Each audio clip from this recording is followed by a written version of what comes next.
Hello, I'm Spencer. And I'm Ripley. 6 years ago, we tested this idea together with a playlist of 500 songs. Now the playlist has grown, changed, and doubled in size, and I don't know all the tracks anymore. Each episode, we listen to one or two of the songs from the updated playlist to see what stories, memories, and emotions they unlock. Two friends. One playlist. This is HeartATrack.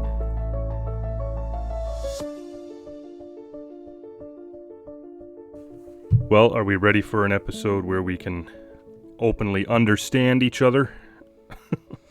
Yes, please. Yeah, that's what I'm in the mood for as well. Got a song here that I don't constantly listen to, but we'll dive right into the conversation because I know this is a loaded canon, you know? Oh, sure. There's something about my song choice for today that the message means more to me than the song itself, where I got to tell you this to paint the picture as to why it's so synchronous. What's the word I'm looking for? Synchronicity?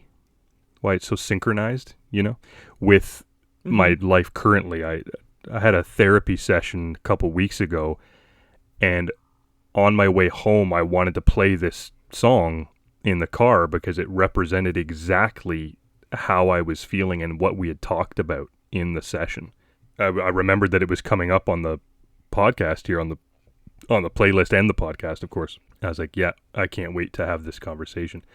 And you and I have been chit-chatting very lightly throughout the day on our apps about these feelings and all this stuff. I think we're going to be on the same page, which is I couldn't be more grateful for that. So I wonder if this week we should just dive right in immediately to my song and see where our conversation takes us, just like we say in the intro. Works for me. Okay. So today's song from me is Don't Let Me Be Misunderstood by the Animals. Do you know this one off by the title? Do you immediately go, oh yeah, that? No. Okay. I do not. No worries. Well, let's cue it up, and we encourage all the listeners to do the same. Hop over to our Spotify playlist and toss on this song. It'll be the most recent one added to the playlist, and enjoy that so you can hop in and be on the know side. That's KNOW of the conversation. So we're going to toss on Don't Let Me Be Misunderstood by the Animals, and we'll see you in just a second.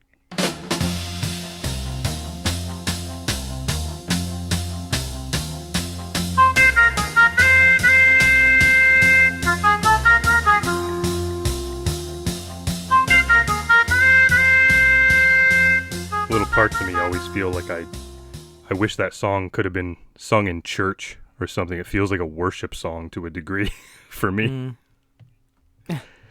Just even the repeated chorus makes me go yes, amen.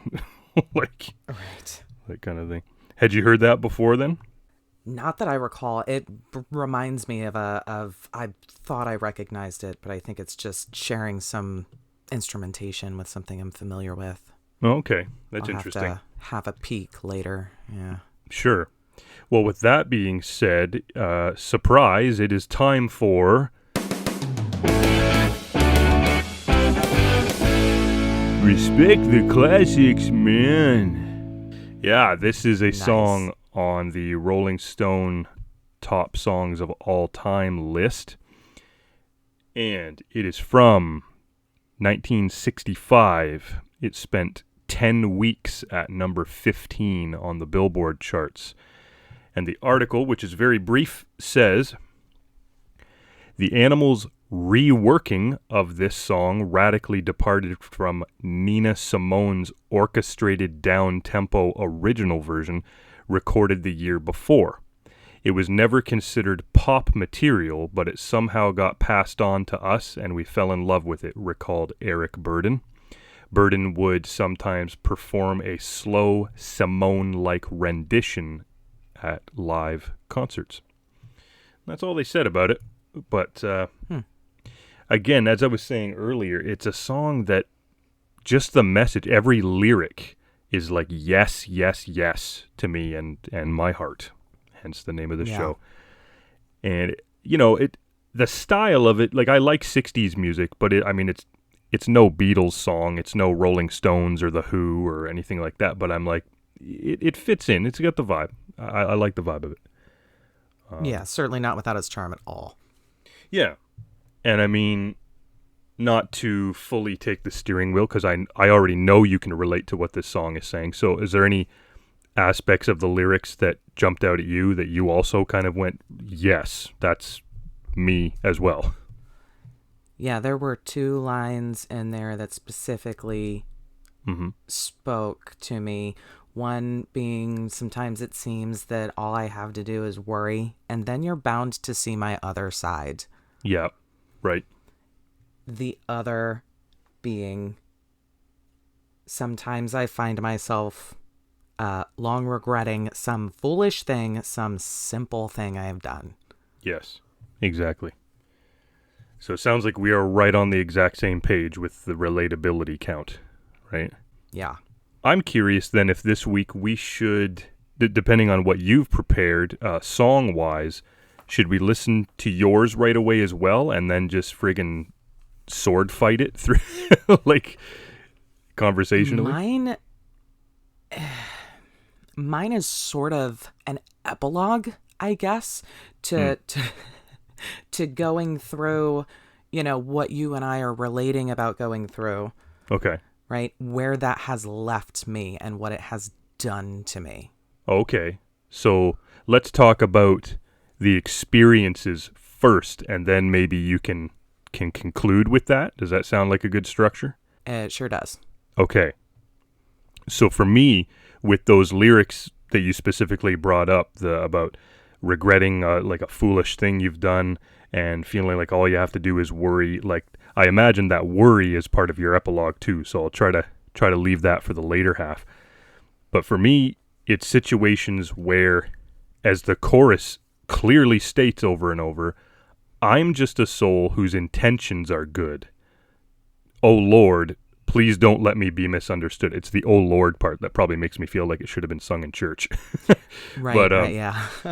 And a little bit of the organ-y vibe. But either way, I feel like that's like a chant of my heart. Like in the bowels of my heart, there's little spirits chanting, I'm just a soul whose intentions are good.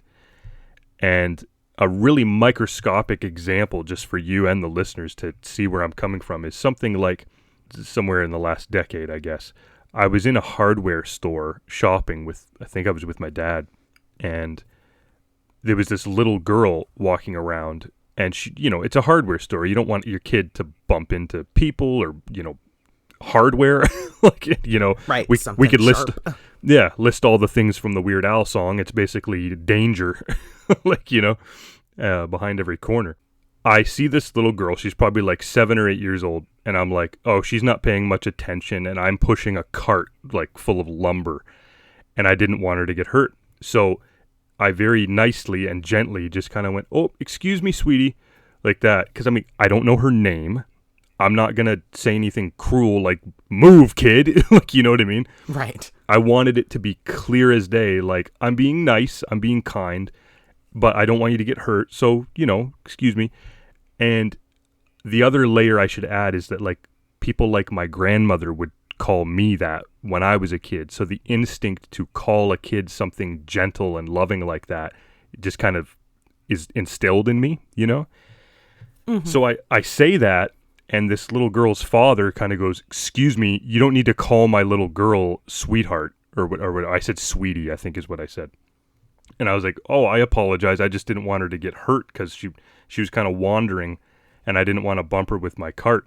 And he's like, yeah, well, you could have just said, excuse me. I'm like, I understand that. I just wanted it to be clear that I wasn't upset at your kid for being in my way. I was trying to be extra nice, but, sorry. Like that kind of shit right there. You know what I mean? Right. Yes. My intentions were good, and yet I was still misunderstood. It's like, that seems to be, and I know you're going to back me up on this because you'll agree, that kind of shit seems to be lurking around every single corner these days, right? Yes. Mm-hmm. And when you gave the prompt last week, if you remember, my immediate response was, "Oh, that's the prompt." So basically, me on the daily. Mm-hmm. Yeah. Yeah. Because do you have an So, example you'd yeah. like to share? Yeah. The first one that comes to mind is a classic. I will never live it down. We all think it's funny now, but some prerequisite knowledge. I Yeah. smoke non-menthol cigarettes. My mother smokes menthol cigarettes. Okay. Either one of us could be completely out of smokes and be craving so badly we're foaming at the mouth. We still will not ask to bum a cigarette off of the other. The preference is stronger than Coke versus Pepsi. All right? So, that said, back at the tobacco shop where I worked with Eric and Chase, we brought up last week, Yep. we're a whole bunch of us sitting around. Setting stuff on fire. Yeah, Like, pretty much. burning the place down. Yeah. Dude walks in the front door and he's like, "Hey, anyway, I could bum a smoke off of anybody." I'm like, "Yeah, sure." I volunteer. I reach for my pack. I'm like, they're not menthol. That's okay, right? He's like, "Yeah, that's fine." I give him the cigarette. He turns. He leaves. I turn back around, and the entire room is staring at me, wide-eyed and slack-jawed. And I'm just, just deer in the headlights. Like, what? Because I work here, did I do something illegal by giving him a free smoke? Oh, right. And somebody goes, "Ripley! What? I can't believe you said that. Yo, you gotta tell me. What are you talking about?" Turns out, apparently, statistically, or stereotypically, I suppose, black people prefer menthol cigarettes over non-menthol cigarettes. Oh, okay. I didn't realize that at the time. Right. And the guy who asked for the cigarette was African American. And I said, "They're not menthol. Is that okay?" Which apparently made me a flagrant racist. Oh, wow. That's nothing I would have known either, obviously. He didn't seem bothered by it. Yeah. And everybody, who knew me really well, nobody was like, "Oh, wow, she clearly didn't know that." It was just immediate, "Ripley." Yeah, like instant scolding. Yeah. Yeah, and that's the thing, right? Like we live in a world, I'd say now, and I think many people would agree with this because it seems everyone is having the exact same experiences and no one's helping them to dim down or go away. Is like I said a moment ago, that's lurking behind every corner, like offense or being defensive and assuming the worst. Like that just seems to be gradually growing to be the norm, right? Yeah. And it's like, why? What's the psychology behind that? Is it because of media? I would assume media has a huge influence on the everyday Joe person's mind. Probably. And it's training everybody to go, "Oh, this was said, I was present, and I assume the worst possible thing is what was intended." And it's like, holy shit. Like, not everybody is out to upset you or hurt you or offend you. Like, that's who wakes up with that goal in mind? Like, Right. Not to mention, there's so much media out there that just catastrophizes absolutely everything. And so it puts everybody on high alert. That's right. That's right. So the second anything happens that could be malicious, they, cry malice. Yeah, exactly. And I mean, we've shared, microscopic, I say that with respect to you and myself, obviously, examples of that. And I kind of bite my nails over other examples I have because some of them have been pretty life-changing examples where I was misunderstood or something was assumed that was wildly incorrect. And I went, whoa, whoa, whoa, no, no, no, no. Let me try to put out this fire very sincerely and honestly. And even that made it worse. Trying to go, Yes. no, don't worry. There's nothing to worry about. I respect you. I want to make sure you're okay. Like, you wave your white flag and people set it on fire. It's like, what? What? You know? The biggest example of this I have is the time that I was experimenting with a radio program, and it was my second experience going to college. And long story short, I had to radio DJ, one evening on the college campus radio station. And it was like pop night, so there were some songs I like, some songs I don't care for, some songs I totally hate. And Taylor Swift was coming up on my playlist. And there was a person in the class, a female, who was a huge Taylor Swift fan. As we all know, what white woman isn't? But so I was kind of like, oh, I'll text her and say, hey, are you listening to tonight's broadcast? There's a Taylor song coming up. And she's like, oh, cool, yeah, I'll listen. Like, surprise me with what it is. The title of the song was Lavender Haze. Okay. And I was very spur of the moment going like, oh yeah, she likes Taylor Swift. I'll just, like I just said, let her know it's coming up. If she wants to listen, that's cool. She said she was going to listen. My brain goes, oh, it'd be kind of fun if I just dedicated the song to her because she said she was going to listen. And I could actually see how many people were streaming the broadcast, and it was like 2. So I'm like, she's one of 2 people listening to the broadcast. The other was probably my dad, just because he knew I was doing the show. And so I was like, yeah, I'll dedicate the song to her.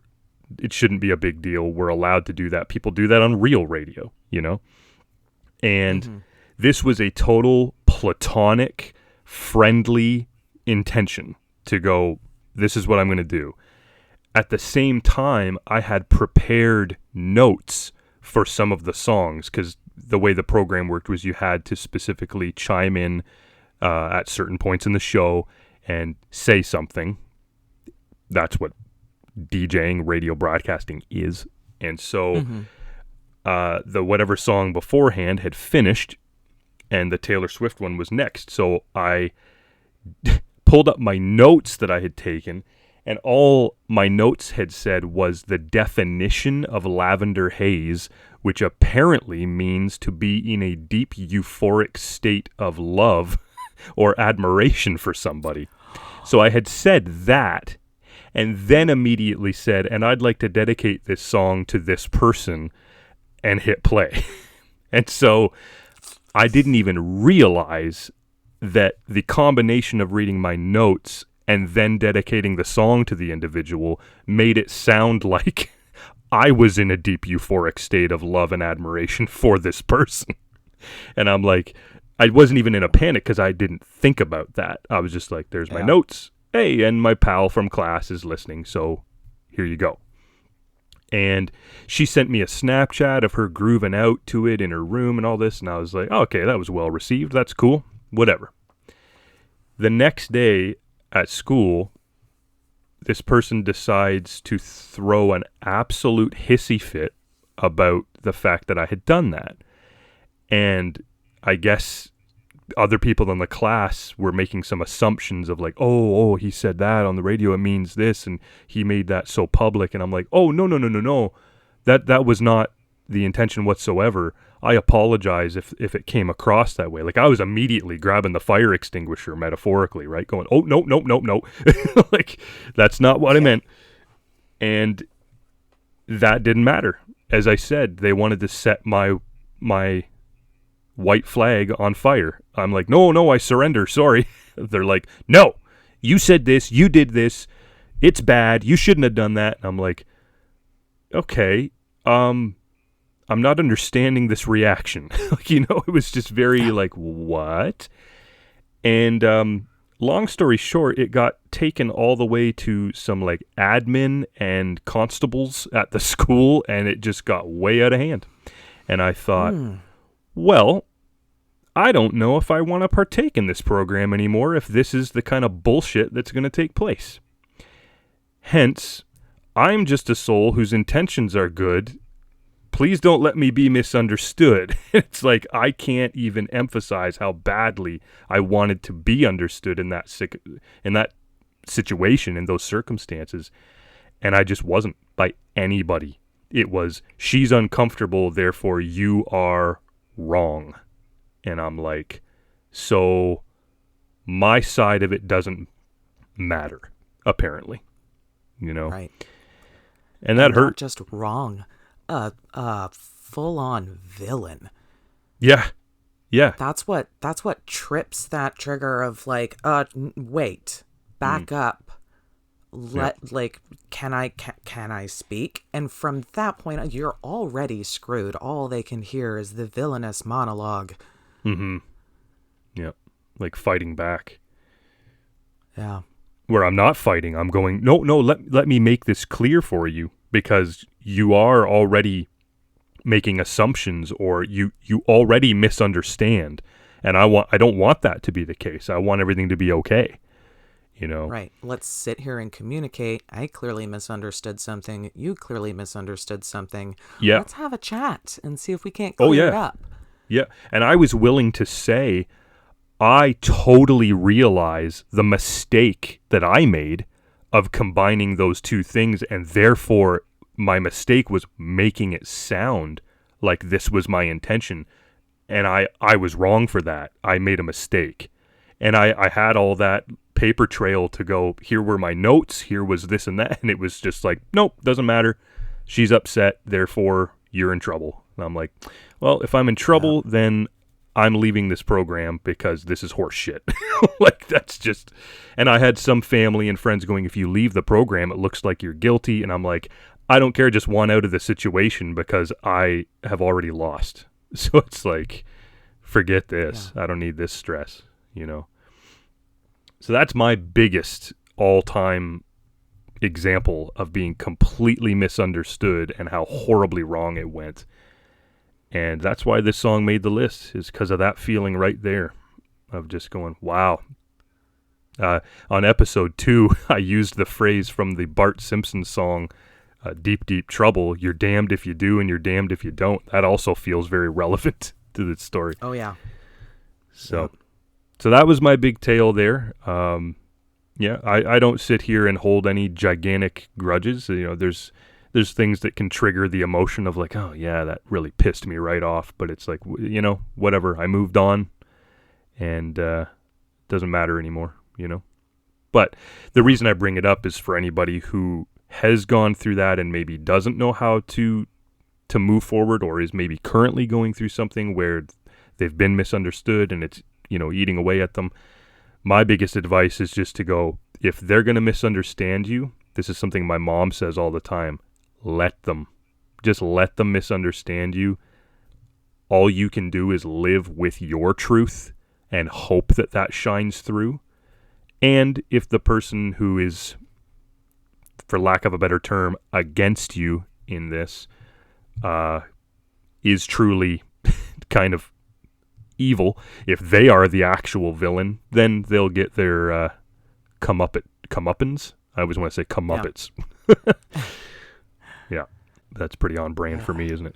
But yeah, it's just like let it be, as the Beatles would say, all that kind of stuff. And yeah, that's my advice. So I was undecided today as to whether I would do one song or two, and I think you have forced my hand to do both. Oh, okay. Because of just how beautifully, you're tying both in. All right. But I will say, that was your massive representation of a story, and I have a couple big ones like that I don't have the time or the desire to tell. Sure. But so let's just, as we talk about this, we've both been through similar things, but your story is a much better representation of what has happened that has made this song very close to my heart. Oh, yeah. Wild guess you don't know it. Okay. It's called Overwhelmed Hmm. by Royal and the Serpent. No, never heard of that. Relatively new, I believe. 2021, I think. Oh, really? Okay. Cool. So that I would like to listen to with you. And then the second one, if we do get there, I know you know, so. Oh, cool. All right. So we're going to toss on one of Ripley's songs for today, Overwhelmed by Royal and the Serpent. And again, if you'd like to listen along to that, click the link in the description that says listen to Ripley's playlist, and it'll be, the most recent song added to the playlist. And we'll see you guys in a minute. You're listening to Heart Attack. Your two hosts will be right back.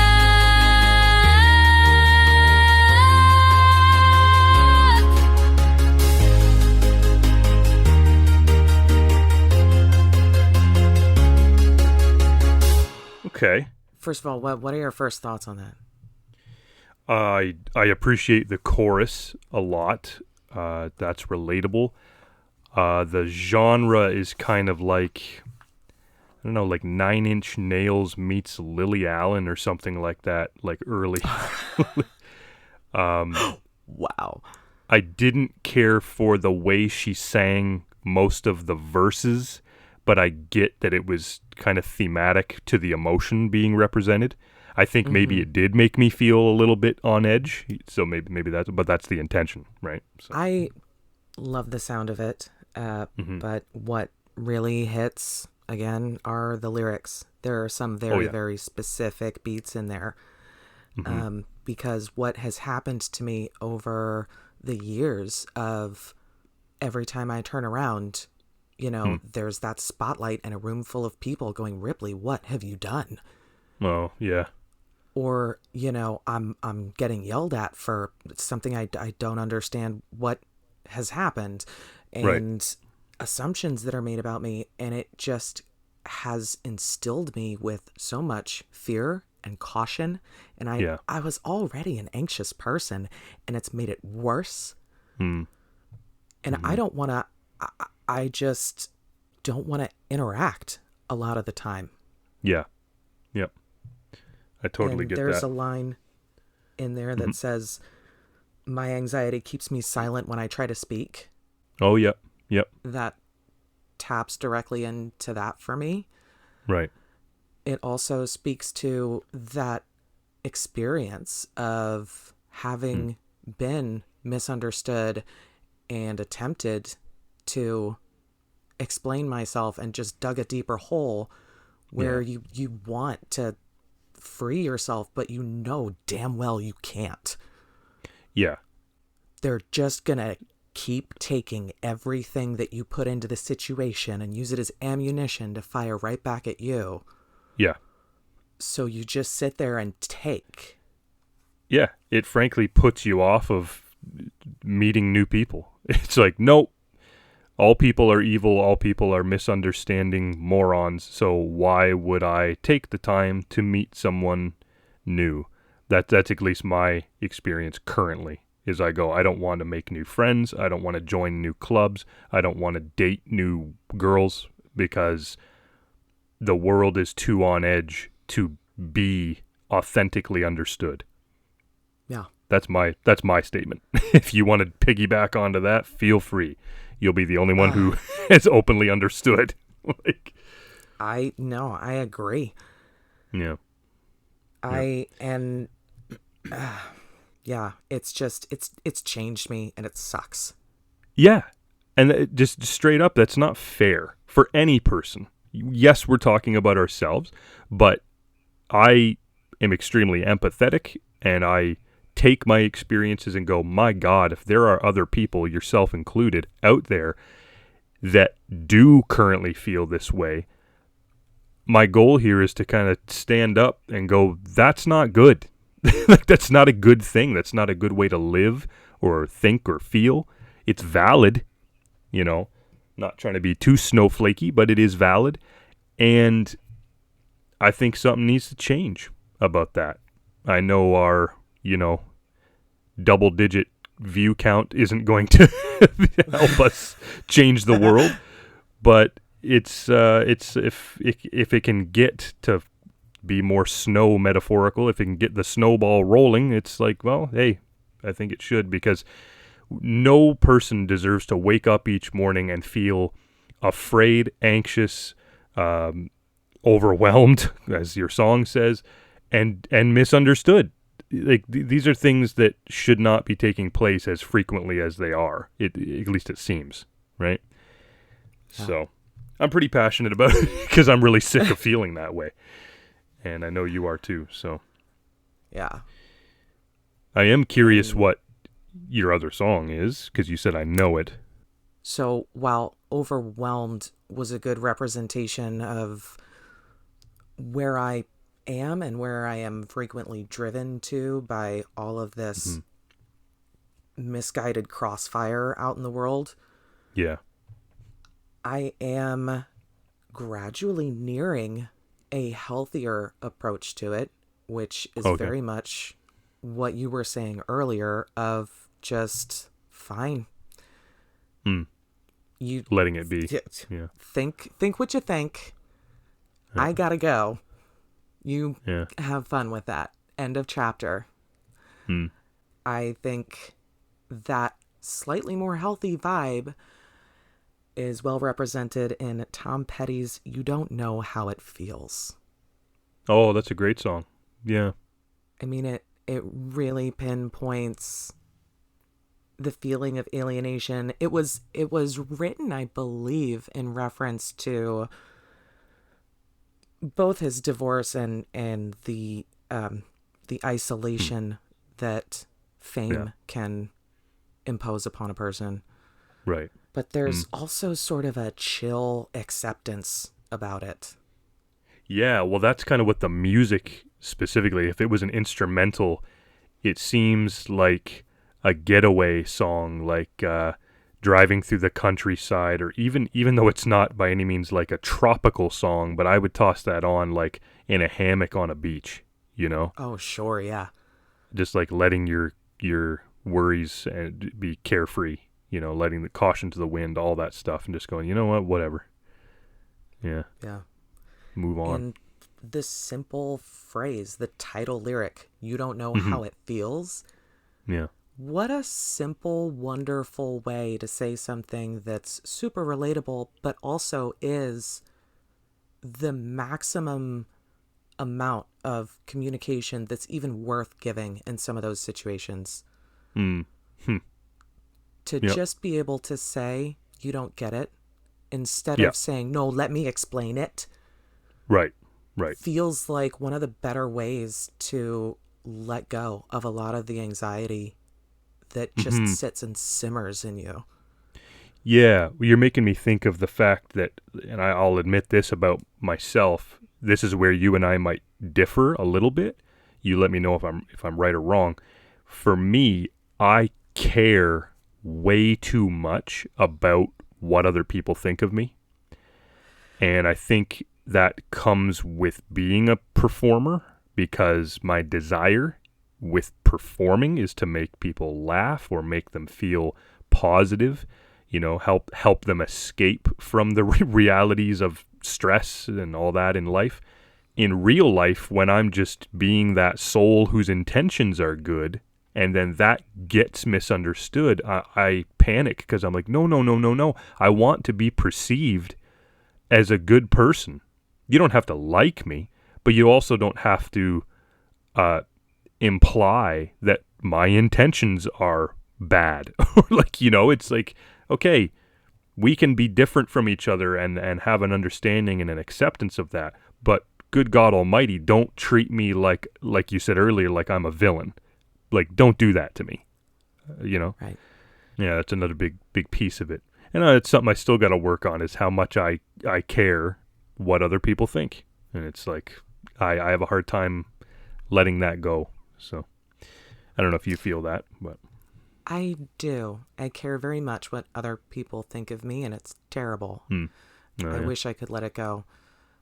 Maybe we should put that song on, but from Frozen. Let it go. No thanks. I'm good. But yeah, no, it sounds like we're sitting in the little life raft that is overwhelmed, misunderstood, all of that.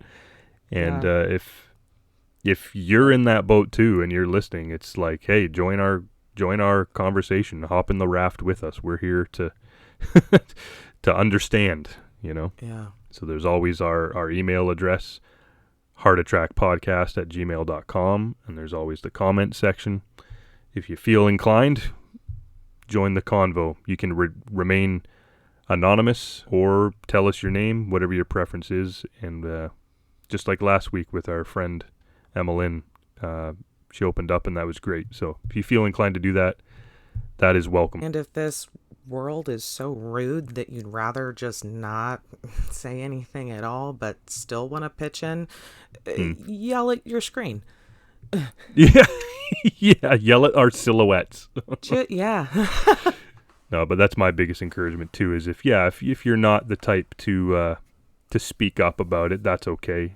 Just do whatever is right for you. I think we've covered a lot of potential ways of handling it, like you said, the Tom Petty approach, and there's other approaches too. So yeah, I think that's a healthy baseline conversation that we've had, and I know there will be more that stems from those feelings, maybe some other songs that tiptoe and dance around the topic. And a lot of these early episodes here are really just opening the doors to the bigger pictures, I think, right? So Yeah. we'll join us as we drill deeper and deeper into our own hearts and find Ouch. not our actual organs, just, we're not performing a bypass or anything. That's what I'm enjoying about our show so far, is that there's episodes that are random and fun and joyful, and then there's ones that are deep like this, where we go, yeah, isn't life an absolute son of a bitch? So for next week, let's do a real brief prompt. Just going to pull up the official playlist. Oh, hey, we might still be on the deep train next week, floating in our little raft. Depends. Really depends. I might just keep it as vague as a single specific insecurity that you have about yourself. Just one. Just choose one little tiny insecurity you have about yourself that still bugs you. I'll see if I can choose just one. Yeah, right? I know what you mean. I totally know what you mean. Yep, it's one of many on my playlist, but we'll discuss the feelings of a specific type of insecurity. I'll even give you this. Intellectual insecurity. Does that make sense? Oh. Yeah. Comparing your smarts to others. Yeah. And that's where I'm going to draw the line, and I'm going to say no more about that. Alrighty. Well, we're here to understand you. We're here to keep having fun, and we don't want you to feel overwhelmed. So join us again next week for Heart Attack for more understanding. See ya.